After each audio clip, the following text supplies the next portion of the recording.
सुबह सुबह नल से निकली पानी की धार ने जब सांवली उंगलियों को छुआ तो ऐसा लगा चाकू की नोक चीरते हुए निकल गई। सुन पड़ती उंगलियां मानो लटक गई हों। इस बार माह का जाड़ सही में चिल्ला जाड़ है। पाथर तक काम जाई सोचते हुए कपा कर और झिल्ला हो चले साल में लिपटी राम दुलारी ने कढ़ाई को मलना शुरू ही किया था कि कान में अंगार उड़ेलती आवाज़ गूंजी। ठीक से मलना चिकनाई रह जाती है। ये हीटर में सामने रजाई में घुसकर टीवी देखते मेम साहब थी। दहिजरा के चो बुदबुदाते हुए राम दुलारी अपनी खुरदरी हथेली को जोर देकर फिराने लगी। मंगल ठीक ठाक कमा रहा होता तो ऐसी नकचड़ी गोल मटोल बोरी को तीसरे दिन ही 2 की जगह 4 बोलकर काम छोड़ देती। लेकिन मंगल अब तो जब तब बीमार रहने लगा है। महीने में 15 दिन भी बनी मजूरी कमा ले तो बहुत समझो। सोचते हुए राम दुलारी को मंगल की दौरे वाली खांसी की आवाज़ ख्याल में सुनाई दी और कहीं से नहीं बस गले और छाती से ठंड घुस जाती है।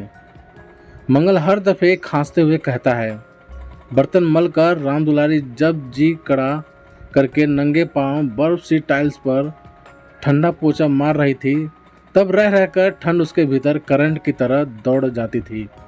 लेकिन रह रहकर राम दुलारी की आंखों में मंगल की सूरत कौन जाती थी जो सड़क के किनारे गले और छाती में चादर लपेटे धूप में बैठा खांस रहा होता और उसकी आंख खांसी के ठसके पर निकल आती।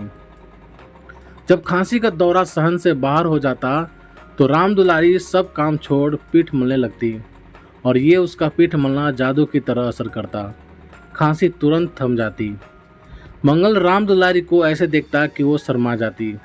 खांसते खांसते इस ठंड में मर ही ना जाए कहीं। राम दुलारी अपने आप में बुदबुदाते हुए बालकनी में आ गई।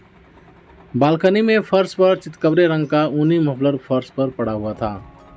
राम दुलारी ने मफलर हाथ में लिया तो हाथ गर्मा गया। आग सेकने पर जैसे हाथ को लगता है वैसे लगा। मंगल के गले में डाल दो तो ठंड और खांसी दोनों छू।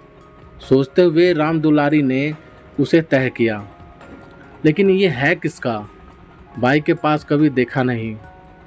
साहब तो बंगाल ही रहते हैं, फिर यहाँ बालकनी में ये कैसे आया? बहुत से सवाल करण की तरह राम दुलारी के भीतर दौड़ गए। बाई कहीं साहब के पीठ पीछे गुल तो नहीं खिला रही? राम दुलारी ने इस बार मन ही मन सवाल नहीं किया, मन ही मन समाधान भी कर डाला। पूछूंगी तो बाई बुरा मान जाएगी और मफलर घर में काम किसके आएगा? राम दुलारी ने खुद से सवाल किया और खुद को जवाब देते हुए मफलर को अपने साल के नीचे छिपा लिया।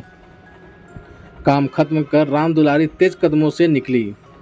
3 बाकी के घर छिपे मफलर के गर्मी से ऐसे निपटाए मानो माघ नहीं जेठ का महीना हो। सब घरों का काम निपटा कर राम दुलारी फुलसते कदमों से अपने घर वापस जा रही थी। ख्यालों में मंगल था जिसे वो अपने हाथ से गले में मफलर पहना रही है और उसकी खांसी उड़नछू हो गई है। वह फिर ऐसी नज़रों से राम दुलारी को निहार रहा है कि राम दुलारी शर्मा कर अपने में सिमटी जा रही है। सोचते सोचते राम दुलारी ने मफलर को साल के नीचे से निकाल कर हाथ में ले लिया और रुक कर उसे देखने लगी। मंगल को क्या कहकर दूंगी इसे? कह दूंगी सड़क पर गिरा मिला, उसने खुद को समझाया। तब तो मंगल इसे कभी नहीं लेगा, फेंक देगा। याद नहीं एक बार गुजराती बाई ने अपने साहब का कोट दिया था। राम दुलारी जब घर लेकर आई तो मंगल मारने दौड़ पड़ा था, दांत पीसता हुआ। अरे हम क्या भिखारी हैं जो ये भीख उठा लाई? अरे अपनी कमाई का खाएंगे भले ही सूखा खाएं। राम दुलारी के भीतर कई आवाज़ें, कई चित्र एक साथ घूमने लगे। जब ब्याह कर आई थी तो सास ने समझाया था, तेरा भतार बहुत पानीदार है, ऐसी वैसी कोई बात न कर देना।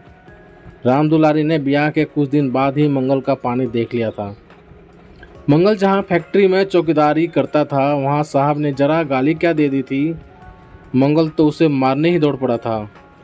नौकरी से बर्खास्त होकर आया तो मिठाई लेकर आया था। ले खा, आज इज्जत के लिए कुर्बानी दी है, मिठाई खिलाते हुए बोला था। सहना सीखा होता तो आज नौकरी पक्की होती, लेकिन ये तो अपनी अकड़ ही में सेंत का सिकंदर बना बैठा है। मन ही मन बतियाते राम दुलारी शिव मंदिर तक आ पहुंची। चितकबरा मफलर हाथों में अटखेलिया कर रहा था। सामने कतार से भिखारी ठंड में ठिठुरते हुए बैठे थे। अचानक राम दुलारी के हाथ से चितकबरा ऊनी मफलर उछला और एक भिखारी के गर्दन में जा पड़ा। पहले तो ना भिखारी को कुछ समझ में आया, ना ही राम दुलारी को। थोड़ी देर बाद भिखारी ने आदतन उसे दुआ दी, भगवान तुम्हारा भला करे। राम दुलारी तब तक आगे बढ़ चुकी थी। उसकी रफ्तार दुगनी थी। आंखों के आगे खांसी के दौरे से हलाकान मंगल की तस्वीर नाच रही थी। राम दुलारी की खुरदरी गर्म हथेली उसकी पीठ पर फेरने को मचल रही थी।